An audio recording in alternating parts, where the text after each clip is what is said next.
This is my review of the Gerber toilet. I literally just installed this toilet and we've test flushed it a couple of times. It seems to be working great. There are no leaks whatsoever.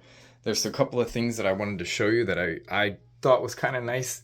Inside it doesn't have that arm mechanism like we had when we were younger that we could go and jiggle the handle to lift the floating tube. Instead it has this mechanism over here, which is a nice floating bob. The water comes directly out of here when it is flushed.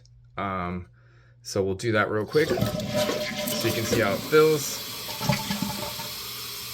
The water is just coming up from the bottom and you can see a little excess coming off from the top. It's also filling in this tube to fill it here.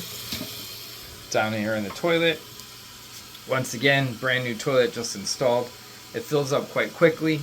It fills to a nice line, so that way you definitely have plenty of water sitting in the toilet when you are not using it. Installation was easy. I would follow the directions. My advice is once you get the O-ring on the bottom and it's seated, my suggestion would be to put the toilet seat up and sit on it and just kind of rock a little bit to ensure that you get a full compression of that O-ring to make sure your new Gerber toilet does not leak for you at that O-ring down below. Best of luck on your install. It's a great looking toilet. It should look great in your bathroom.